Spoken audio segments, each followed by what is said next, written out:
Ils ont mis un nouveau truc, c'est que dès que les spenders ils se connectent sur la plateforme, il faut qu'ils prennent un selfie de leur gueule. Le mec il est en train de se frérot, il faut qu'il prenne une dans le noir comme ça. En fait, 10K ça paraît beaucoup en France, mais quand tu commences à voyager à Dubaï, etc., tu vois des mecs qui ont des packs d'immatriculation à 10 millions, frérot, t'es en mode ok, je suis une merde quand je fais 30 000, 40 000, 50 000 euros par mois. Parce que des spenders qui balancent 1000, 2000, 3000 euros, j'en ai beaucoup, mais des mecs qui dépensent plus de 15, 20 000 euros, c'est quand même rare. La niche elle est particulière. Ça mange du cas, quoi. Ma mère, c'est la championne de vouloir trouver la faille sur un truc qui devrait pas marcher dans mon business à l'heure actuelle, alors que je suis en train de tout. Et je lui dis, mais arrête d'avoir cette mentalité, quoi. C'est tellement ancré dans la mentalité française que voilà, c'est nous qui sommes des anomalies. Moi, c'est exactement pareil. Mais ce que les gens oublient, c'est que 90% de succès, c'est la discipline et vraiment tout ce qui est mindset. Si t'as un mindset de merde, t'as une discipline de merde, t'auras pas de résultat. T'as beau avoir toutes les connaissances du monde. J'ai des gens qui ont plein de connaissances que je connais, font pas d'argent. Parce que c'est des branleurs, tout simplement. Voilà, je le connais, ça met du content de Dubaï, mais il est broc de chez broc, frérot. Il a 2000 euros sur son compte, frérot. Le mec fait la promotion sur mon school, ok. Moi, je fais semblant avec un autre numéro, je le contacte. Je me fais passer pour un mec intéressé. On prend un call, ok. Le mec n'y connaît rien, il me sort. Les amis, j'espère que vous allez bien. Ici Samito, El Rey de las Latinas, en direct de Dubaï. Bac plus 7, ancien employé Stripe, polyglotte, polygame, mais surtout manager OnlyFans.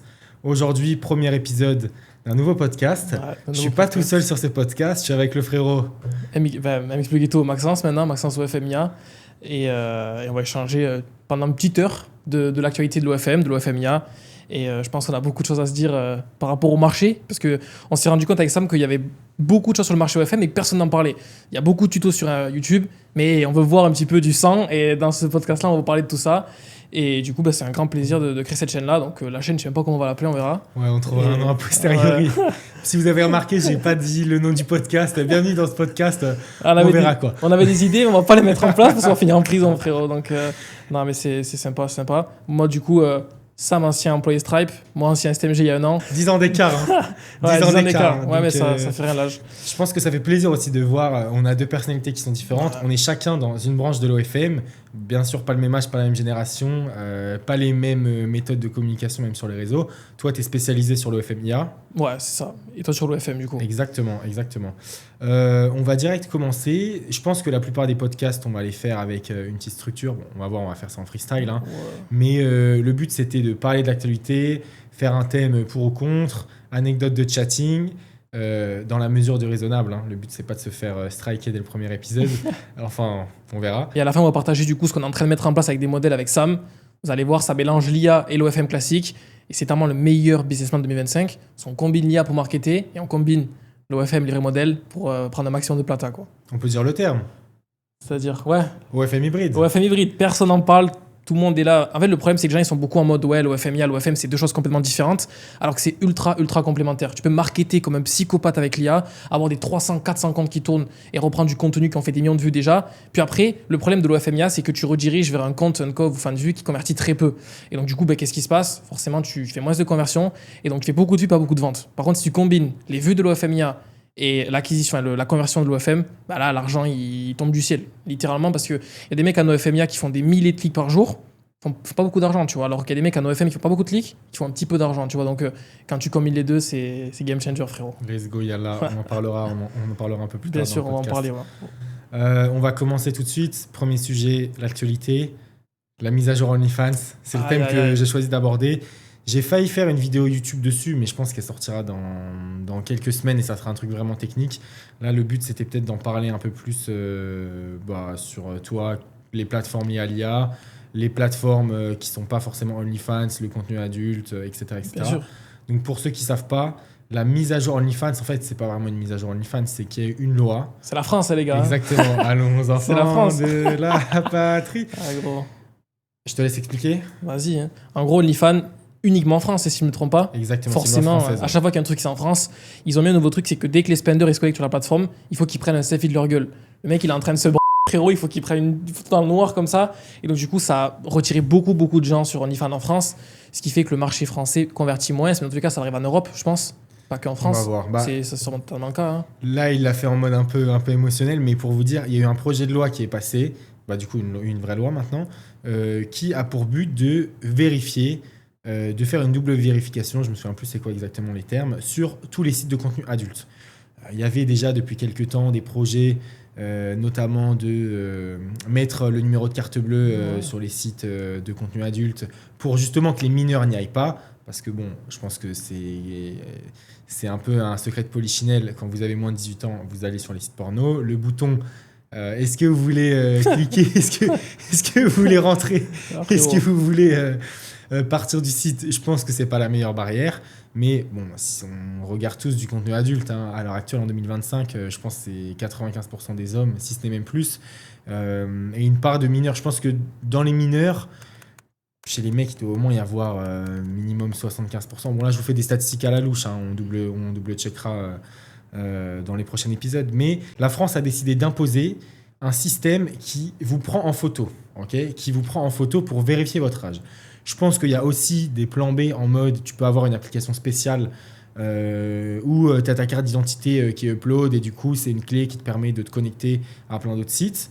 Mais bon, pour télécharger une application, ça prend du temps, ça fait chier, il faut upload sa carte d'identité. Ouais. Et ce qui est intéressant mais dans le projet de loi, c'est que le système de vérification, il y a une double anonymité. Okay, il y a un double anonymat. Le premier truc, c'est que quand le système de vérification s'active, il ne peut pas savoir sur quel site il s'active. Okay, c'est ça qui est intéressant. C'est que techniquement, le logiciel qui vous prend en photo, c'est pas un logiciel de OnlyFans, c'est une tierce partie, c'est un système spécialisé. Il vous prend en photo, mais il ne sait pas quel site l'a activé. Ah, ok. Donc ça peut être n'importe quel site. Bon, bon c'est que des sites de on va pas se cacher. Exactement, premier truc, oui.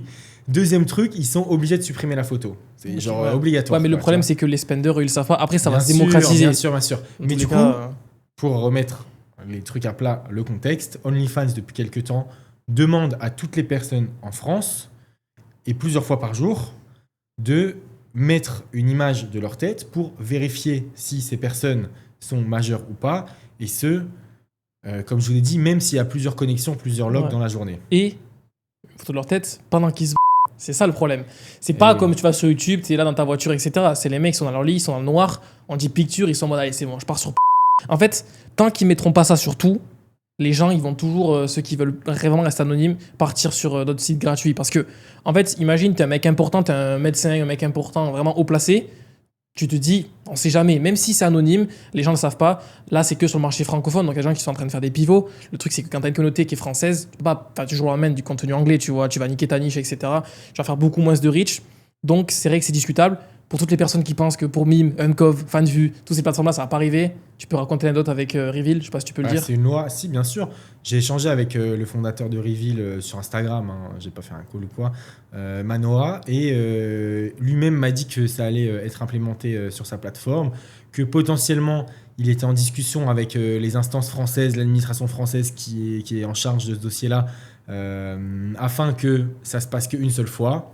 Voilà, je pense qu'il annoncera lui-même dans les semaines à venir ou dans les mois à venir. Mais ce qui est sûr, c'est que c'est une loi. Okay, c'est pas juste OnlyFans du jour au lendemain qui a choisi de l'implémenter. Ah oui. Pourquoi il ferait un truc qui nique leur chiffre d'affaires, il va leur... Mais là, dans tous les cas, le marché francophone, il va prendre un gros coup. Mais en fait, tant qu'ils mettent ça pas sur tout, il va y avoir un impact. Tu vois, les gens vont se dire, ah ben pourquoi j'irai sur OnlyFans alors que sur Pornhub c'est gratuit et ils me demandent pas de KYC, tu vois. Enfin, donc forcément, il va y avoir un crash. Mais bon, dans tous les cas, le marché sera toujours énorme, ça va continuer d'augmenter. Mais c'est vrai qu'il fallait en parler parce que la plupart des débutants, ils sont même pas au courant. Et c'est aussi que les gros spenders, je pense que quand vraiment tu es quelqu'un qui a des postes à responsabilité, et bon, là tu dis un médecin, voilà, on s'en branle, quoi. Tu vois, t'as je sais pas combien de médecins en France, 200 000 médecins. Je dis des chiffres au hasard, mais c'est pas un truc non plus. C'était comme. Tu vois. T'inquiète, on bipera le son, le mot, frérot. On bipera le son, ouais. J'ai pas envie d'avoir des problèmes avec le gars. Non, mais. On a parfois, je pense que si ça vous arrive, et je vous le souhaite, hein, vous pouvez tomber sur des spenders qui sont qui sont des mecs qui sont multimillionnaires, ok, qui gèrent des family office, qui ont de l'argent depuis plusieurs générations, ok. Quand Central C il dit generational wealth, ok, excusez-moi pour l'accent, c'est que il y a des mecs. Les plus gros spenders, je pense, sur OnlyFans, c'est des gars, bon, à part les gars qui sont addicts, mais ils peuvent toujours pas. Enfin, à un moment, ils descendent le compte à zéro, quoi. Mais les plus gros spenders sur le long terme, avec la meilleure LTV, c'est ceux qui ont de l'argent depuis plusieurs générations. Ah bah oui, et du coup, notre ami qui a un poste à responsabilité. C'est même pas un poste à responsabilité. Le mec, c'est le président de la République à ce niveau-là. Bon, on pourra pas trop en dire, mais en gros, c'est un mec qui vit à Dubaï, déjà j'en dis beaucoup, et qui gère de très grosses sociétés qui valent plusieurs millions, voire plusieurs milliards. Donc, ça existe des grosses baleines comme ça, faut juste les trouver. Mais en fait, l'avantage, c'est pas leur tête, quoi. Ouais, en fait, ces mecs-là, ils ont pas de, comment dire, il y a pas de limite de dépense, en fait. Tu vois, c'est vraiment leur cerveau qui dit, bon, vas-y, mollo. Il y a des gens, en fait, ils pourraient dépenser des millions, mais ils touchent un SMIC, et dès qu'ils ont dépensé leur SMIC, au bout d'une journée, ils sont en mode, ah, mais j'ai plus d'argent, tu vois. Et j'ai un nombre de mecs que tous les mois, avec mes VA, on les dépouille le premier du mois, et tout le reste du mois, il n'y a plus d'argent, tu vois. Parce qu'ils ont pas la limite, et pendant qu'ils sont en train de se les mecs, ils n'arrivent pas à s'arrêter de dépenser. Donc forcément, quand tu as des gros spenders qui dépensent des millions, frérot, enfin qui ont des millions, là, tu peux aller très très loin, quoi. Et c'est ça l'avantage, c'est que pour ceux qui connaissent pas trop l'OFM ou en général, il y a beaucoup de business comme par exemple le dropshipping, l'e-commerce, etc. Parce qu'il faut provoquer une demande. Tu vois, en gros, il n'y a pas de demande sur le produit que tu vends généralement. Par exemple, tu vends un truc achat, le mec il scrolle, il est pas là, ouais, demain matin, je vais acheter un truc achat, tu vois. Par contre, quand tu vends du en fait, la demande elle est déjà. En gros, tu provoques l'offre là où il y a une demande. C'est comme si, par exemple, tu es dans le Sahara, tu vends de l'eau, la demande, elle y sera quoi qu'il arrive, tu vois. Et c'est pour ça que le marché, il est autant gros, parce que les gens, quoi qu'il arrive, ils ont cette demande. Quoi qu'il arrive, ce soir, ils vont se Il y en a que tous les soirs, ils se que sur OnlyFans. Genre, ils s'en ont rien à foutre de ils veulent parler avec la modèle. Et du coup, tous les soirs, en fait, ils vont scroller. Bon, mais sur quel ce soir, je vais me et ils changent tout le temps. Par exemple, je me suis rendu compte avec des spenders. Ce qu'on fait, c'est quand ils dépensent 500 € chez nous, on les retarget avec d'autres comptes d'IA que j'ai, qui sont vraiment des comptes uniquement pour DM, qui n'ont pas de vidéo, etc.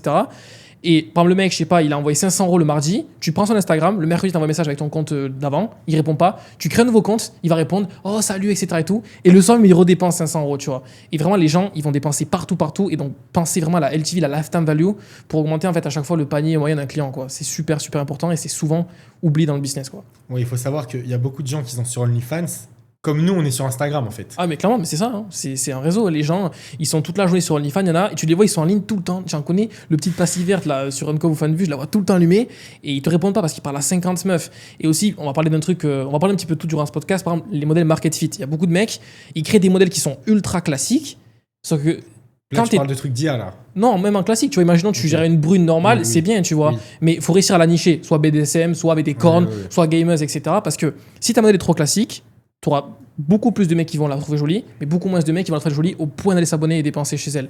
Et les mecs, généralement, qui dépensent chez une meuf qui est normale, ils dépensent une journée après, ils se taillent, tu vois. Si par contre ta meuf, elle est ultra nichée, vraiment, on voit ça nulle part ailleurs, les mecs vont être amoureux d'elle et lui parler pendant des mois et des mois parce que ce que tu leur offres là, ils le trouveront nulle part. Tu vois ce que je veux te dire ? C'est comme tu vas faire du jet ski, tu vas pas le faire à la même agence. Tu vas au Bourges, tu vas aussi, tu vas au ça, et tu changes tout le temps d'endroit. Parce que j'ai fait du jet ski avant le podcast, ça je dis ça. Donc là, c'est super important de nicher vos modèles pour augmenter vos conversions et surtout augmenter votre LTV et prendre beaucoup d'argent. Merci pour ce petit conseil. Pas de souci. D'autres choses à dire sur la vérification OnlyFans ? Non, pas grand chose à dire, juste à dire que voilà, ça va arriver partout, ça fait partie du jeu. Mais faut partir du principe que ça va éliminer beaucoup de mineurs et beaucoup de témoigneurs. Donc c'est pas non plus négatif. Il va vraiment rester le noyau des gens qui dépensent. Donc c'est chiant, mais ça va quand même faire du tri, même si on va faire quand même pas mal de spenders là-dedans, quoi. De toute façon, les meilleures agences vont survivre, les moins bonnes vont canner, quoi. Ah, mais ça c'est fait tout le temps partie comme ça. du monde de l'économie. Hein. En fait, bien sûr. Dans n'importe quel business, quand tu es dans le top 1% de ton business, même si c'est un business qui est ultra compliqué, tu feras quand même de l'argent. Donc les gens pensent que l'OFM, tout le monde fait de l'argent, c'est que les meilleurs qui font beaucoup d'argent. La plupart des gens, ils se cassent la gueule parce que soit ils manquent de connaissances, soit ils n'ont pas de discipline.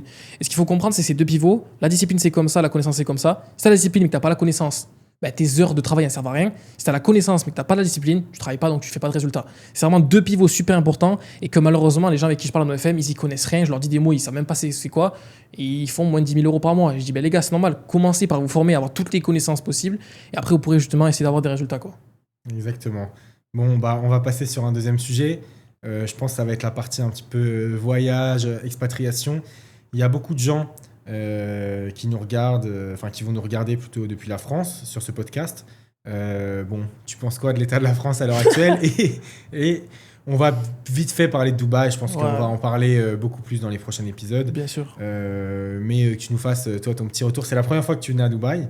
Donc vas-y, je te laisse. Attends, juste toi, t'es parti de la France quand ? Moi. Décembre. Ok. Ah oui, donc c'était récent. Moi, je suis parti de la France en 2020, mais j'étais digital nomade, quoi. J'étais salarié, je travaillais. Toi, c'est plus récent. T'es d'abord parti en Géorgie. C'est ça, ouais. Moi, on est en Géorgie, même on a notre base en Géorgie à l'heure actuelle. On vient en Géorgie. Moi, en gros, j'ai quitté la France en décembre 2024 pour deux raisons. Déjà, il faut savoir que je passais le bac l'année dernière. Donc, est-ce que tu l'as eu ou pas ? Je l'ai eu assez bien, frérot. Mention. Sans travailler. Mazel tov. Donc, j'ai passé le bac, après, je suis resté 2 mois en France, et après, j'ai dit, allez, on se taille.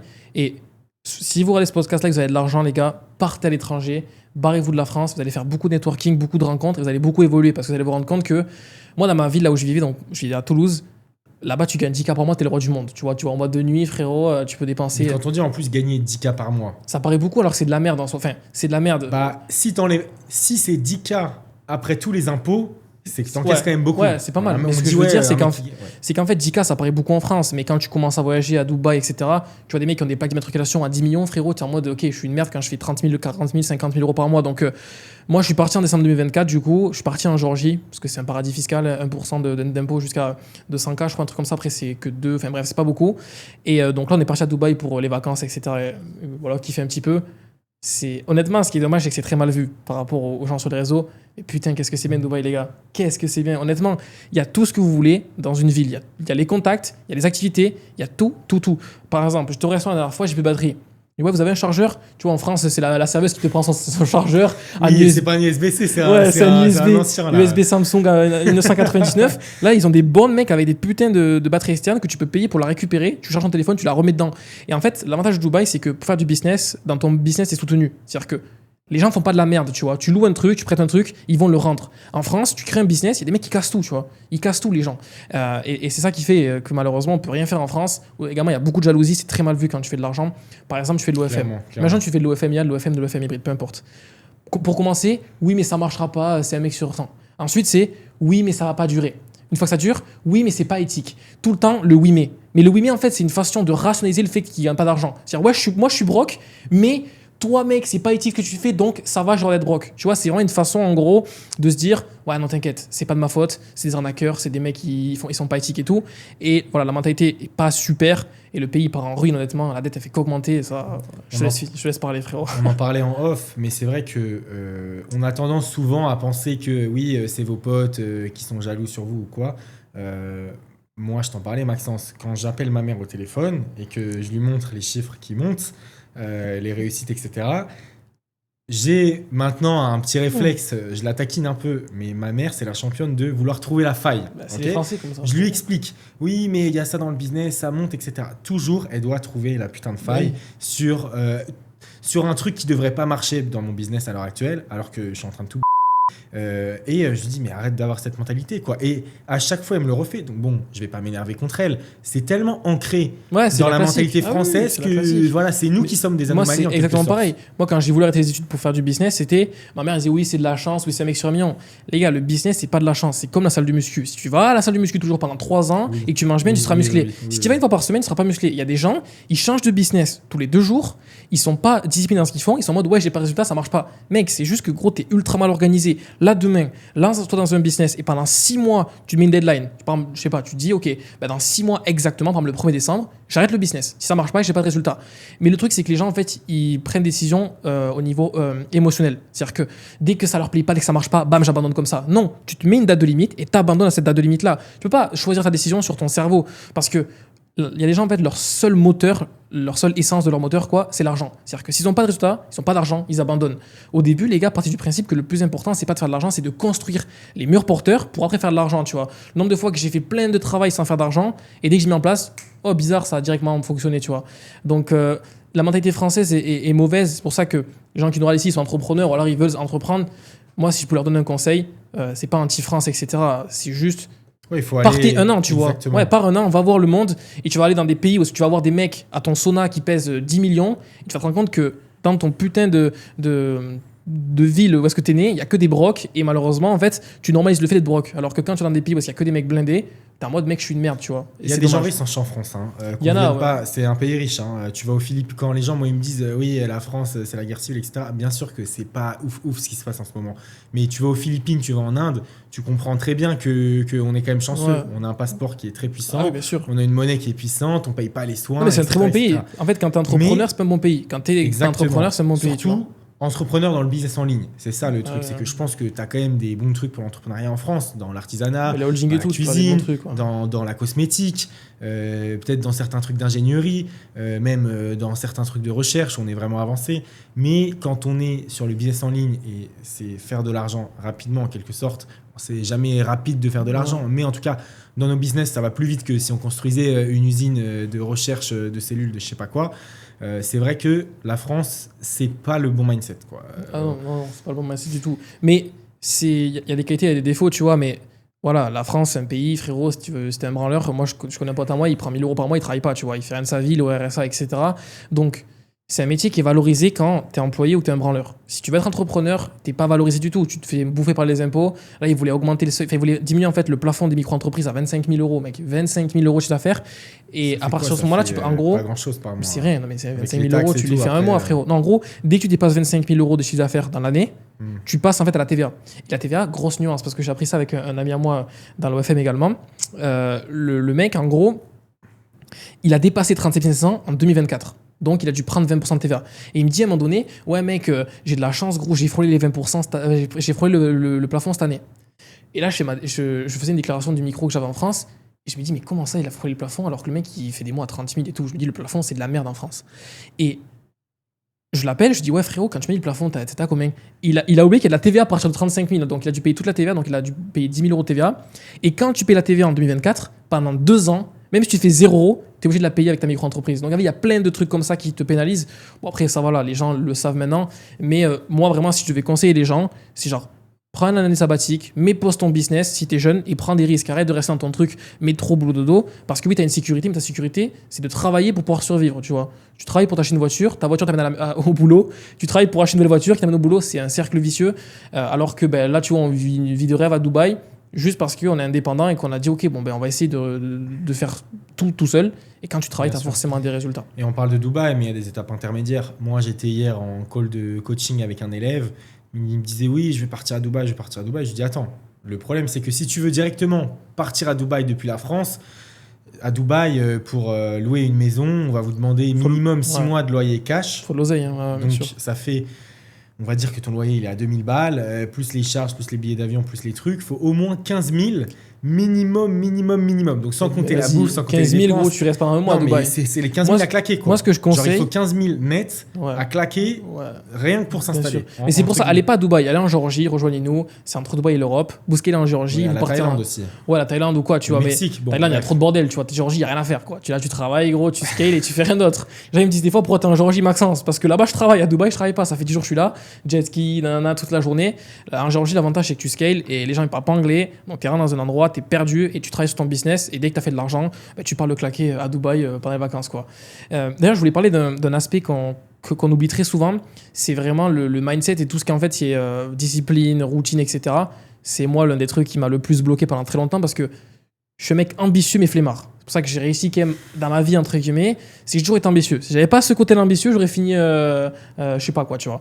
Et la plupart des gens en fait qui n'ont pas de résultats, c'est parce qu'ils sont pas disciplinés alors qu'ils n'ont pas une routine. C'est-à-dire que les gens, ils se lèvent pas à la même heure tous les jours, ils se couchent pas tôt le soir, ils n'ont pas de routine. Et en fait, si vous voulez juste un petit conseil, planifiez vos journées le jour pour le lendemain. Ne serait-ce que ça va changer votre routine parce que le matin, quand vous vous levez, vous êtes très émotionnel. C'est-à-dire que chaque décision que vous prenez est 2 fois plus compliquée. Genre le matin, te lever de ton lit, prendre une douche, c'est tarpin compliqué. Alors que le soir, quand tu es au lit, tu as la peps généralement. Donc moi, ce que je vous conseille de faire, c'est de planifier par exemple le mardi pour le mercredi matin. Le mercredi matin, tu te lèves, tu allumes ton PC, tu sais exactement ce que tu dois faire. Et c'est comme ça que vraiment vous allez pouvoir scaler. C'est plein de micro-habitudes comme ça. Également, pouvoir faire de la visualisation. Donc en gros, vous visualisez le matin toute la journée qui va se passer. Ok, là aujourd'hui je vais faire ça, là je vais faire ça, là je vais faire ça. Et c'est vraiment ça qui est ultra important. On parle beaucoup des connaissances, de je sais pas quoi, mais ce que les gens oublient, c'est que 90% de succès, c'est la discipline et vraiment tout ce qui est mindset. Si t'as un mindset de merde, t'as une discipline de merde, t'auras pas de résultat. T'as beau avoir toutes les connaissances du monde. J'ai des gens qui ont plein de connaissances que je connais, ils font pas d'argent parce que c'est des branleurs, tout simplement. Et en fait, tant qu'ils sont pas au pied du mur, ils travaillent pas. Donc vraiment travailler sur ça et comprenez que c'est vraiment la clé de la réussite. Si ça même on a réussi aujourd'hui, c'est parce que quand on est en off, on travaille toute la matinée sur notre PC, on n'est pas là sur un jet ski à faire croire sur les réseaux qu'on est on travaille pas, tu vois. Ça nous a fait rire parce que moi j'avais envie de venir ici pas trop en mode vacances mais surtout pour prendre des meetings avec des personnes dans l'OFM. J'ai rencontré mon ancienne modèle, J'ai rencontré des partenaires avec qui j'ai des projets en cours, des autres agences. Et il y a pas mal de mecs que j'ai contactés qui sont beaucoup sur les réseaux à s'afficher à être à Dubaï. C'est la classique, ça. Je leur envoie un message, je dis bah t'es dispo pour aller pour prendre un café. Il me fait mais non, je suis en France ou je suis rentré en France, tu vois. Je suis rentré en France. Bon, je vise personne, hein. Je le prends pas. J'en connais beaucoup, mec. Mais j'étais vraiment surpris parce qu'il y a au moins, je pense, j'ai dû envoyer une quinzaine de messages. Il y a au moins la moitié des gens qui m'ont dit qu'ils étaient en France, quoi. En fait, ce que les gens savent pas, c'est que les mecs, ils vont à Dubaï, ils font du contenu, ça leur coûte 3 000 € le mois ou la semaine, j'en sais rien. Et après, ils vous balancent ça. En fait, ils voient un mec qui met tout le temps les mêmes clips à Dubaï pendant 1 an. Dis-tout, mais mec, c'est bizarre, t'as Dubaï, pourquoi tu mets... Les gars, Dubaï, c'est pas cher, hein. Enfin, c'est pas cher. Jet ski, ça vaut 100 balles, enfin, c'est pas excessive price, tu vois. Donc, si vraiment tu vis là-bas, t'as du contenu qui se régénère. Et moi, ben, j'en connais un en tête, mais je dirais pas son nom quand même, par respect. Voilà, je le connais, ça met du content de Dubaï, mais il est broc de chez broc, frérot. Il a 2 000 € sur son compte, frérot. Sur les réseaux, il paraît plus riche que moi, le mec. Alors que moi, je suis enfermé dans ma piole en Géorgie. Et tu te dis, putain, ce mec, il est plâtré. Attention à ça, vraiment attention à ça, parce que faire croire que t'es riche, c'est beaucoup trop Non, mais attends. facile. Il y a 2 trucs. Il y a faire croire que t'es riche et il y a prétendre que tu es à Dubaï. Tu peux faire de l'argent dans l'OFM, juste ne pas vivre à Dubaï et vivre en France, tu vois. Mais bon, après, vous, dans l'IA, voilà, je sais pas si... Non, je rigole, mais... Non, ce que je veux dire, c'est qu'à Dubaï, frérot, les mecs, quand ils font du contenu, tu vois, ils font ça pour prétendre être riches, tu vois. Genre, comment les mecs, ils peuvent vendre leurs produits de merde s'ils disent qu'ils gagnent 2 000 € par mois, tu vois. Ils sont obligés de vendre un train de vie parce qu'ils ont tellement peu de connaissances, ils sont tellement creux qu'ils ne peuvent pas parler devant une caméra pendant 1 heure pour raconter de la valeur. Ils le connaissent même pas. Et petite anecdote, je connais des mecs, des formateurs OFM et OFMIA, qui n'ont jamais practice de leur vie de l'OFMIA, ni de l'OFM. Les mecs se forment sur des vidéos YouTube et ils retranslate sur leur accompagnement et du coup, ça pue la merde. Et c'est pour ça que le marché est mal vu parce qu'il y a beaucoup de mecs, ils n'ont pas de légitimité, mais ils sont juste là en mode vendre, alors qu'ils y connaissent rien. Et ça se voit, tu poses une question, mec. Non, t'inquiète, rame ma Rolex là, qu'il a loué pour 1 semaine. Donc, c'est dommage, mais bon, après, c'est comme ça. Hein. Je vais te raconter une anecdote. J'ai un mec récemment qui a essayé de promotionner sa format sur mon school. Ok, donc il poste, ou je sais pas, il met un truc un peu vicieux en mode oui, je recherche des gens déter à accompagner, j'ai une modèle. Bref, le mec fait la promotion sur mon school. Ok, moi je fais semblant avec un autre numéro, je le contacte, je me fais passer pour un mec intéressé, on prend un call. Ok, le mec n'y connaît rien, il me sort, c'est même pas un PDF, c'est un document Word en Times New Roman 12, 7 bullet points, des tarots, frère, plus cher que moi je faisais dans mon accompagnement. Et pourtant, mon accompagnement, c'est de la frappe, c'est moi qui coach, c'est mes modèles que je recrute. Parfois, je mets à disposition mon équipe, je vous mets à disposition les personnes qui gèrent mon trafic, je vous mets à disposition les personnes qui gèrent mon chatting. Et le mec avait des tarots plus chers que les miens. Alors que pourtant, il n'y connaissait rien en OFM. Et attends, j'ai tout enregistré, ok. Oui, bien sûr. Non, mais il faut savoir que quand vous me parlez, moi j'enregistre tout. Toujours okay. Ah, il a des lunettes là, il met des lunettes et tu racontes un secret, le mec est en train d'enregistrer. non mais si j'enregistre les meufs qui marchent dans la street, si vous êtes en call avec moi, je vous préviens d'avance, vous serez enregistré. Ok, bien sûr, je vais pas vous le dire parce que bon, c'est pas je suis pas la Commission européenne des droits de l'homme, quoi. Tu vois, faut aussi savoir se protéger. Non mais bien sûr, tu vois. Oui, c'est pas éthique, mais de toute façon, moi je le fais pour me protéger. C'est toujours quand j'ai besoin de preuves, de je sais pas quoi, des gens qui veulent me scammer et tout. Bref, d'ailleurs, il y en a avec qui j'ai pris des calls, j'ai tout enregistré et si un jour il me casse les couilles, voilà, ça ressort. Mais bref. Anyway, du coup, je fais le call avec ce mec et au final, je lui dis, genre, je sais pas, au bout de 15-20 minutes, je lui pose des questions, il y a des modèles, il n'y a pas d'accès à la modèle. Bon, déjà, il donne pas accès à la modèle, ok. Il sait des tarots, mais laisse tomber, scandaleux, sans modèle et des accompagnements qui sont limités à 3 mois. Ah oui, il faut que tu repayes pour avoir accès exactement, dinguerie. Je pense que les cours, c'était pas lui. Et à la fin, je lui annonce, je lui dis, écoute frérot, c'est pas, je sais pas quel blast j'avais inventé, c'est Samito El Reb de las Latinas. Explique-moi pourquoi maintenant tu promouvois tes trucs sur mon school. Et du coup, je lui dis, écoute gars, bon après je lui donne des conseils. Tu vois, je suis quand même pas, moi je sais pas que ça à faire, tu vois, je veux pas me faire des ennemis, ça sert à rien d'humilier les gens, c'est des bêtises ça. Et je lui dis, écoute mec, voilà, je vois que t'es un mec déter, c'est bien, tu prends des calls de closing et tout. Maintenant, s'il te plaît, fais de l'OFM. S'il te plaît, fais de l'OFM, tu vois. Il n'y a pas de souci que tu promotionnes ta formation dans d'autres espaces. C'est bien, tu lances ton business. Mais s'il te plaît, fais de l'OFM parce que ça se voit que tu ne fais pas de l'OFM, tu vois. Et si tu vends un coaching à 5K, sans modèle, qui dure 3 mois, frère, forme-toi, tu vois. Bien sûr. Forme-toi un minimum. Et du coup, ça arrive de plus en plus. Ouais. Je te coupe 2 minutes parce que Par rapport au truc de l'OFM, il y a aussi beaucoup de gens qui en ont fait à l'époque et qui n'en font plus maintenant. Par exemple, je dirais pas de blase, tu vois. Je vais vraiment être très flou. Mais il y a des gens qui font de la vente qui est, je dirais pas de blase du tout. Même pas d'indices, parce que si j'ai l'indice, ils vont cramer. Ça montre des dashboards FanVue pour ceux qui connaissent. FanVue, il y a une mise à jour il y a 6 mois, 8 mois, même un truc comme ça, des dashboards. C'est devenu beaucoup plus. C'est violet, c'est beaucoup plus spécifique, quoi. On des dashs d'il y a 1 an et demi pour vendre. Et les gens, le problème, c'est qu'ils tombent en plein dedans. Parce que les gens, malheureusement, tu peux leur montrer un dashboard Stripe, frérot. Tu peux leur montrer un dashboard Delta ou ce que tu veux parce que tu as changé les trucs. Ils sont en mode waouh, incroyable. Et c'est ça qui est dommage. Et c'est pour ça que voilà, la réputation est mauvaise en général dans l'infoproduit français. Parce que les gens en B2C sont en mode ok, formation égale scam. Alors qu'en B2B, des mecs comme toi et moi, on achète des formations quasiment tous les mois pour avoir les dernières informations à chaque fois à jour. Et on sait ce que ça vaut une information. J'ai déjà payé plus de 1000 euros des jailbreaks de merde, frérot, pour avoir les nouveaux bypass de dating app. Je suis pas en mode ah ouais, j'ai payé 1000 euros. Non, parce que je sais que quand j'ai de l'information et je la leverage avec des connaissances, avec du temps, excuse-moi, j'ai des résultats. Les gens, ils pensent qu'une formation, c'est forcément des résultats. C'est un outil pour avoir des résultats. Et puis les gens, mais ça, c'est les gens qui n'ont pas travaillé dans le monde de l'entreprise. Bon, toi, voilà, je suis un peu plus vieux, j'ai plus d'expérience. Dans le monde de l'entreprise, les gens, il y a constamment des systèmes de e-learning, des modules, des trainings, des workshops, des je sais pas quoi, des off-site où ils font venir des intervenants. Dans le monde de l'entreprise classique, le monde très corporate, il y a toujours des formations. Et là, c'est pas 2000 balles une formation, un coaching. Hein. Là, c'est des 10 000 balles de la journée, des trucs, des prises en compte. Tu vas dans des coworking spéciaux, les gens ils t'apprennent certaines méthodes. Dans le monde de l'entreprise traditionnelle, les boîtes dépensent des milliards. Okay, ouais. C'est des milliards la formation continue. Et souvent, c'est encore plus bullshit. Ce genre de truc.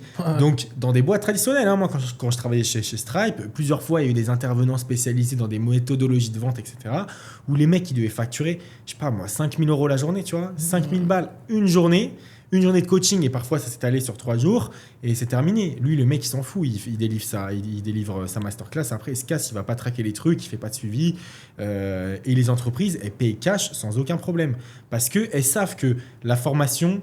Et c'est la base de la base de la base de la base. Si vous voulez au moins avoir une équipe qui soit à jour et surtout qui délivre, il faut quoi. Donc, et je vous dis même pas, si vous checkez dans les années 80 des magazines de management, okay, ça fait depuis 100 piges qu'il y a des boîtes de formation qui forment les employés. Bon, maintenant avec l'infoprenariat, le business en ligne, etc., ça évolue. Mais je pense que... Avant, c'était quoi? Comment acheter un appart? Comment investir en bourse? Il y a toujours une information. Parce que, en fait, les gens, il faut qu'ils comprennent un truc. Si tu veux faire médecin ou architecte, tu vas faire des études de médecine ou d'architecture, tu vois. Moi, je sais pas comment on le dit. Si tu veux faire e-commerçant, OFM, etc., il faut que tu te formes. Et les gens, ils sont en mode, non, je me forme pas, nique sa mère. Mec, tu peux pas inventer les choses. Et souvent, là, ça, c'est un truc qui est très subtil. Les gens qui pensent tout savoir, ceux qui savent le moins. Parce que quand tu penses tout savoir, c'est que tu sais même pas que tu sais rien. Tu vois ce que je veux te dire? Ouais. Et ça, j'ai des mecs, des fois, ils sont comme ça au hôtel, ils me disent non, mais Maxence, moi, je sais juste pas faire ça. Je dis, mec, redescends, mais moi, je sais pas tout, tu vois. Donc, arrête de me dire je sais tout. Et ça, c'est le truc qui m'énerve le plus. Les gens, ils pensent tout savoir et ne pas être coachable. Même moi, je suis coachable, tout le monde est coachable. Il faut avoir un mec qui est plus haut que soi et qui a plus de connaissances à lui apporter. Et moi, si je devais conseiller les gens dans ce podcast-là, pas forcément avec des formations payantes ou quoi, juste leverager votre savoir. À partir du moment où tu es bon dans un domaine, en marketing, en vente, en OFM, en OFMIA, en OFM hybride, en e-commerce, en dropshipping, à chaque fois tu mettras un input, tu auras un output. C'est-à-dire que quand tu as de la connaissance, que tu es bon dans ce que tu fais, tu mets un effort, tu as un résultat. Mais quand tu es nul dans tout, tu mets des efforts, tu n'as pas de résultat. Si demain tu n'as pas de résultat, c'est parce que ce que tu fais, tu le fais mal. Tu vois, si tu ferais tout nickel, pourquoi tu n'aurais pas de résultat? Est-ce que les mecs qui font 0 en OFM, en OFMIA, en OFM hybride, ils font les mêmes choses que des agences qui font plus de 100K? Bien sûr que non. Pourquoi ils font pas ça? Parce qu'ils savent pas comment le faire. Parce qu'ils n'ont pas les connaissances. Donc vraiment, leveragez ça, devenez bon. Et quand vous serez bon... Et acceptez que vous savez pas. Bah ouais, acceptez. Non, mais ça c'est un truc de fou. Savoir. Non, mais j'ai des mecs, des fois, ça t'arrive, non, ils pensent tout savoir, les mecs. Ils me parlent, non, mais je sais tout. Et je dis, frérot, mec, je gagne au moins ce que tu gagnes en 10 ans. Mec, je sais pas tout, tu vois. Ça fait prétentieux ce que je dis, mais tu vois ce que je veux te dire. Et ça, c'est dommage. Donc, bien sûr. Il faut être humble par rapport à la connaissance et aux gens qui font plus. T'as vu Socrate au bac de philo? Socrate, non. Socrate, il disait « Ce que je sais le plus, c'est que je ne sais rien. » Voilà. C'est ça. On va terminer sur une petite citation philosophique. Au moins, il était un peu plus humble. Bon, on va passer maintenant sur le débat du jour. Alors, il y en a deux. J'ai 2 idées et tu choisis celui que tu préfères, ok? Dépenser de l'argent sur OF en tant que fan. Vas-y, gros, il parle en tant que consommateur, frérot. Oui, non, mais oui, bah oui. Est-ce qu'un manager OnlyFans, est-ce que c'est OK qu'il dépense de l'argent sur OnlyFans? Ou est-ce que c'est bien ou pas de parler à la concurrence? Tu choisis lequel? De toute façon, le premier, on l'abordera maintenant et le prochain dans, on va choisir le prochain premier. épisode. On va choisir le premier. Dépenser de l'argent en tant que fan? Ouais, c'est plus intéressant. Ok, ça marche. Bon, moi je suis pour, toi t'es contre, je suppose. Je suis pas contre, mais. Bon, après, toi t'es dans le FMIA. Ce qu'il dit pas, Sam, c'est qu'il consomme du PPV, donc forcément. Non, moi Ah non. Ah non, PPV, non. Parle au moi je paye les abonnements. Moi, je paye... En fait, il préfère être en mode. Dans une, tu vois, il imagine que c'est une vraie meuf et ça marche, tu vois. C'est une illusion en fait. Non. Bon, bref. Toi, est-ce que tu as déjà payé sur FanVu, OnlyFans? J'ai pas payé, par contre, je me suis déjà abonné à des OnlyFans gratuits parce que j'ai des comptes OF de modèles, donc je m'abonne avec les trucs gratuitement. Mais sinon, j'ai pas payé, non. Ça m'est jamais arrivé de payer. Non, jamais de payer. Ouais. Et t'as déjà parlé avec des chatteurs? Non. Rien du tout, frère. Okay. Ça m'arrive pour tester le chatting des concurrents. Ça, oui. Donc, vous l'avez concurrencé, donc je suis en mode je teste ce qu'ils font, etc. Bon, ça, c'est une classique. Hein, on le fait quasiment plusieurs fois par mois pour vraiment voir les process de chacun. Et c'est comme ça qu'on en apprend le plus. Par exemple, moi, j'ai mis en place un bot Telegram qui accepte automatiquement les mecs qui font une demande et qui leur envoie un message automatique de bienvenue. Ça, je l'ai vu. Telegram? Ouais, ça, je l'ai vu. Parce qu'il y a une agence. Attends. Le mec va sur OnlyFans? Non, quand t'as un funnel Telegram. C'est un funnel Telegram avec un Cupidbot, par exemple. En gros, tu rediriges vers Telegram. Et en gros, par exemple. Vous avez des rapides, vous les mecs de l'IA. Ouais, ça, mais même pas. Ça, je l'ai vu sur une modèle des US qui fait des millions. Je sais plus comment elle s'appelle là. Et elle avait mis ça en place. Et je me suis dit, putain, c'est smart. Parce qu'en fait, le mec, il reçoit un message de la vraie meuf. Et en gros, tu peux rediriger vers un Cupidbot, par exemple. En fait, ça dépend vraiment comment tu vends. OF, en free, c'est pour en faire entrer de la masse. Attends, un Cupidbot, pour ceux qui savent pas, je te laisse expliquer. Ouais, c'est pour parler avec les clients sur Telegram en automatique. Ouais, c'est un chatbot IA.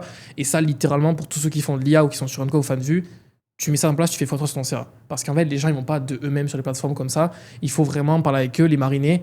Parce que dites-vous que quand un mec parle avec une meuf, ne serait-ce que 1 minute 30, elle devient automatiquement sa target. Genre, tu peux voir des dizaines de meufs sur Instagram. S'il y en a une seule qui parle avec toi pendant ne serait-ce que 3 minutes, elle va rentrer dans le cerveau et elle n'en sortira pas pendant quelques jours. Si par contre, la meuf ne te parle pas, le bot Telegram, il parle avec les clients et du coup, le mec, il se dit, ok, elle m'a parlé, putain. Et en fait, il l'humanise en gros. Tu vois, il y a des gens, en fait, ils humanisent pas les meufs, ils sont en mode ouais, mais elle est inatteignable et tout. Et quand la meuf, elle les chauffe sur Telegram, ils se disent, mais attends, mais la meuf, elle est vraiment comme ça, tu vois. Ils sont trop les gens. Mais c'est comme ça qu'on convertit beaucoup plus. Donc, vraiment, la vie concurrentielle, c'est très important de voir ce que font les autres. Et c'est comme ça qu'on est à jour sur la daily process. C'est vraiment en regardant ce que font les gens et on se dit, ok, putain, ça c'est bien, ça c'est bien. Et c'est comme ça que j'ai appris plein de trucs. Et c'est pour ça qu'on n'a pas le plein savoir. Il y a des gens qui vont faire des choses que nous, on a chacun ses process très puissants, mais on n'a pas tous les process puissants de tout le monde entier, malheureusement. Sinon, bon, près des millions, quoi. Ce qui est bientôt le cas. Ouais. Ça arrive, on the way. Mais bon, déjà, l'OFM hybride, pour ceux qui ne savent pas exactement ce que c'est, en gros, Sam, il fait de l'OFM en classique. Donc, Sam, en gros, il market avec des meufs d'Argentine, tu vois, et il redirige vers l'OnlyFans de la modèle argentine. Classique, comme on connaît tous. Et l'OFM IA, c'est tu marketes avec une IA, quoi, soit en face swap, donc tu prends des contenus qui ont fait des millions de vues, soit tu crées carrément ta propre IA avec des Picasso, trucs comme ça, et tu rediriges vers un FanVu, un Uncov. Il y a 2 inconvénients dans ces business-là. Premier inconvénient, c'est qu'en OFM, tu convertis très bien. Forcément, tu es sur OnlyFans. Bon, en France, un peu moins maintenant, mais tu convertis très bien. Par contre, niveau marketing, les meufs d'Argentine, que tu le veuilles ou non, elles sont pas exceptionnelles en marketing. Tu pourras, mais pour en avoir, pour des amis qui en gèrent beaucoup, tu feras pas des millions de vues, tu n'auras pas 300 cas d'abonnés sur une meuf d'Argentine, sachant qu'elle peut te lâcher à tout moment, que moi j'ai des modèles, elles me répondaient plus du jour au lendemain parce qu'elles sont en couple. Rien à foutre de ton mec, frérot. Prends l'argent, tu vois. Donc, tu as vraiment ce point fort là de bien convertir. Donc, si tu combines l'IA qui est meilleure en marketing que l'OFM classique, bien évidemment, je ne parle pas des agences qui ont des meufs du US qui ont des millions d'abonnés, c'est logique. Je parle vraiment des gens qui me lancent des modèles from scratch et qui ne parlent pas les modèles, tu vois. Mais en gros, tu marketes avec l'IA et tu rediriges vers l'OnlyFans d'une vraie modèle d'Argentine qui ressemble à ta modèle IA. Et là, du coup, tu marketes en gros un OnlyFans. Donc, c'est plus de l'OFM, c'est du marketing de compte OnlyFans. Et donc, en fait, le budget publicitaire te coûte 0. Et donc, tu rediriges l'audience vers un compte là où ça dépense beaucoup d'argent. Et donc, du coup, on a lancé des modèles avec Sam comme ça. Et les résultats, ils sont juste explosifs. Il y a des modèles IA qui faisaient justement des 3-4 000 euros par mois qui sont passés le premier mois à 20 000 euros parce qu'on est passé sur OnlyFans. Et justement, maintenant, en gros, la plupart des modèles qu'on lance, il y a toujours ces modèles classiques Sam, on les lance en hybride. Et même les mecs qui font de l'OFM maintenant boostent un petit peu leur modèle classique avec de l'IA quand ils le peuvent. Parce que ça a une puissance de tir qui est énorme, tu peux créer du contenu à l'infini. Je sais pas si on se rend compte. C'est comme si ce podcast-là, on pourrait en faire 500 d'affilée et les poster tous les jours sur YouTube, tu vois. Bon, mais le podcast, il deviendrait viral. Donc voilà ce qu'on a lancé et ça marche très très bien. Et donc pour rebondir du coup par rapport à l'actualité, personne n'en parle sauf nous. Et quand t'es là au moment, tu prends quoi ? La plata. La plata. Commence un peu à tourner en boucle en termes de mots pour désigner argent, dinero, plata. Les pesetos. Ouais, celle-là pas mal aussi. Ouais, les pesos, ouais, c'est pas mal. Mais les pesos, il y a quand même une valeur un peu Voilà, quoi. Tu gagnes pas beaucoup si tu gagnes en pesos, quoi. Il y en a qui gagnent en Les cacahuètes, dinars. frère. Les dinars ou les dollars, quoi. Les dollars, voilà, on peut le faire en espagnol. Mais du coup, bon, non, toi, tu dépenses pas, tu regardes pas OnlyFans, c'est pas ton truc, quoi. Pourquoi? En fait, moi, j'ai sûrement... Moi, j'aime bien. Hein. En gros, je t'explique. Parfois, OnlyFans, ce qui plaît, c'est que c'est de l'amateur, en fait. Tu vois, les gens, de plus en plus, le porno, ça plaît plus parce que c'est trop filmé, etc. La meuf gueule comme une oie dès le début, tu vois très bien que c'est fake. Alors que sur OF, c'est différent. Donc, OF, dépenser 1, 2, 3 euros pour l'abonnement, je suis pour. Si t'as du contenu à la masse, c'est des vidéos de 10 minutes et tout, donc c'est des meufs vraiment qui privilégient l'abonnement, là je suis pour. Si par contre t'as juste en gros des contenus pour après te faire répondre en message privé pour acheter du contenu, bon, j'ai pas parlé avec des mecs pakistanais, frérot, qui veulent me dépouiller mon argent, mais par contre, ouais, en vrai, quand il y a un bon feed, c'est quoi 3 euros quand tu prends 3000 € la journée, tu vois. Soit moi je suis comme ça. Il y a un pote il m'a dit, jamais je dépense pour ça. J'ai dit, mais frérot, quand tu prends 3000 € la journée, tu t'en bats les couilles de dépenser ne serait-ce que 15, 20, 30, 50 euros. Même si ça sert à rien. Parce que même si, voilà, LeBron James, c'est comme si tu faisais du jet ski, frérot. Tu vois, c'est une activité. Et les spenders, leur seule activité qui leur procure de la putain de dopamine, c'est de se. Et ce qu'ils savent pas, c'est que la dopamine que les mecs sécrètent sur OnlyFans, c'est la même que vous sécrétez quand vous scrollez comme des putains de mongols sur Instagram. Donc en fait, en mode, ouais, les spenders, ils sont trop bizarres et tout, c'est des pervers. Mais gros, tu scrolles sur Instagram. Regarder des vidéos de Lamborghini Lamborghini que t'as pas. Ouais, c'est comme si tu changeais de chaîne sur la télévision toutes les 20 secondes, frérot, comme un débile, mec, tu vois. Et donc, le fait de ne pas normaliser les mecs qui vont sur OnlyFans et normaliser les mecs qui scrollent comme des zombies, c'est se voyer la face, tu vois. Donc, je suis d'accord avec toi. Ouais. Non, et surtout, quand vous payez parfois sur OnlyFans, moi j'ai vu qu'il y avait pas mal de comptes qui en fait ne respectaient pas les règles de l'OFM traditionnel, quoi, les canons de l'OFM, du style ne poste jamais de vidéos nues. J'ai payé pas mal de créateurs, créatrices qui mettaient des sextapes de 40 minutes, gratuits comme ça, tu vois. Ouais. Et s'ils le font eux, c'est qu'il y a une raison. Bon, il y en a, c'est des porn stars, donc bon, c'est encore un peu différent. Mais quand même, il y a des trucs à creuser où parfois, certaines règles qui peuvent sembler évidentes comme ne pas donner de nu gratuit. Moi, c'est ce que je répète. À chaque fois, je fais les calls avec les modèles, je fais les calls avec les élèves. Je le dis en espagnol. Nunca, nunca, nunca, nunca, nunca, nunca. Ça veut dire jamais en espagnol. Nunca, nunca, nunca, nunca, nunca. Vamos a vender tu contenido desnudo gratuito. On va vendre ton contenu gratuit nu. Et pourtant, il y en a qui le font. Donc, tu vois, moi, je trouve que ça permet aussi parfois de tomber parfois sur des... Honnêtement, je pense que généralement, c'est des modèles qui n'ont pas d'agence, qui n'ont pas de chatter. Ils sont en mode, allez, tu sais quoi, je fais le feed et le reste, les je pense. Non, il y a aussi des tops, des tops gens connus, quoi. Bien sûr, connaître ne veut pas dire intéressant. Connaître ne veut pas dire souvent les agences. Une agence qui est smart, elle te met jamais en subscriber l'abonnement. Avec une meuf random. Même avec une meuf connue. Oui, avec une meuf connue, tu peux vendre des leaks d'elle à 1000 €, mec. Genre, imaginons, je sais pas, une meuf comme Madison Beer, instant sur OF. Gros, tu vends des vidéos à 10 000 € à des mecs. Et les mecs, ils sont fans d'elle pendant des années. Tu mets jamais un abonnement avec tout dessus. Les meufs qui font ça, je pense qu'ils sont juste pas d'agence ou que leur agence, c'est un peu la merde, tu vois. Sur la formation, par exemple. On peut se dire, oui, on va rien donner dans la formation, on va pas donner de valeur, on va pas donner de trucs. C'est justement les gens qui donnent le plus de valeur gratuitement qui, en général, bouclent le plus de calls ou sont le plus respectés. Moi, on m'a eu comme ça. Moi, quand j'ai payé mon premier coaching, et d'ailleurs, je passe le salam à mes mentors s'ils me regardent, c'était des podcasts sur Spotify de 1 heure, des vidéos random sans aucun montage, sans aucun artifice. Ils donnaient full valeur et je suis passé à la caisse et j'ai pas payé ma formation 2000 balles. Je l'ai payé 3 fois plus, quoi. Donc on peut se dire que c'est peut-être ce qu'on a dans le marché de la vente de formation, du coaching, on pourrait peut-être l'appliquer dans le marché de l'OnlyFans. Mais bon, dans tous les cas, il faut comprendre un truc, c'est que le marché de l'OnlyFans, c'est quasiment le même que, je vais me faire insulter, mais que l'e-commerce, l'infopreneur, etc. Quand tu es bon en marketing, ça se réplique exactement pareil. L'ancrage, les via leads, tous ces systèmes-là, marketing, le FOMO, ça s'applique partout. Partout. Par exemple, mes funnels de vente sur des modèles, c'est quasiment les mêmes que mes funnels de vente sur mon produit, tu vois. C'est la même chose. On met en place via leads pour pouvoir capter l'audience directement, par exemple, sur un groupe Telegram. Ça peut toujours être intéressant, même en OFM classique, de leverage un groupe Telegram, au cas où les comptes Instagram IBAN et tout, ça mange pas de pain. Et donc vraiment, oui, quand t'es bon en OFM, t'es bon dans tout. Genre un mec qui fait 1 million par mois en OFM, il lance de l'e-commerce, au bout d'un an, il fait déjà de l'argent, tu vois. Il fera pas 3 €. Parce que en marketing, il y a toujours les mêmes patterns. Ça ressort souvent, tout le temps la même chose. Et donc, Les gens, je leur dis, mais putain, devenez bon en marketing. Si t'es bon en marketing, tu pourras faire ce que tu veux. Tu pourras vendre des poussettes pour enfants, tu pourras vendre des photos de cul, tu pourras vendre ce que tu veux parce que tu sauras comment ça marche, la psychologie humaine. Il faut comprendre qu'un achat, c'est un acte émotionnel, pas un acte rationnel. Donc le but, en gros, quand tu vends un truc, c'est de faire monter l'émotion et que le mec soit en mode, bon, allez, c'est bon, je l'achète. Il y a des gens qui achètent, par exemple, des chaussures de luxe, des voitures de luxe, pas parce que c'est rationnel, parce qu'en soi, si tu réfléchis, ils n'ont pas assez d'argent pour pouvoir se permettre d'acheter ça, mais parce que leur cerveau se dit, ouais, mais si j'ai ça, je vais impressionner tel gens, telle meuf, etc. Et donc, du coup, ils achètent. Donc, c'est uniquement émotionnel. Et quand tu comprends comment marche le cerveau humain et comment justement vendre un maximum de plata, comme tu dis, faire un maximum de plata, c'est toujours les mêmes patterns. Mais les gens, malheureusement, ils sont en mode, oh non, c'est du hasard, etc. Non, c'est pas du hasard, mec. La vente, c'est de la science, c'est de la psychologie, c'est de la neuroscience. Donc, il faut vraiment comprendre ça. Plus vous êtes bon dans ça, plus vous ferez d'argent. On arrive bientôt sur la fin du podcast. Avant de terminer, j'avais envie de parler d'une anecdote de chatting. Est-ce que tu en as une à partager pour nous? Moi, j'en ai une en tête. J'ai des anecdotes, frérot, mais... Vas-y. Au pire, on bipera ce qui a bipé. Ok. C'est toi qui commence et la semaine prochaine, ça sera moi. Ok. Alors, je vais vous raconter pour terminer ce petit podcast-là une anecdote avec un jeune client avec qui, justement, je gère avec un autre associé à moi qui a commencé l'OFM il n'y a pas longtemps, que j'ai formé. Ça a changé sa vie, clairement, ce client-là, qui est le mec de Dubaï. Forcément, c'est le mec que j'ai le plus récent en tête. Parce que des spenders qui balancent 1000, 2000, 3000 euros, j'en ai beaucoup. Mais des mecs qui dépensent plus de 15, 20 000 euros, c'est quand même rare.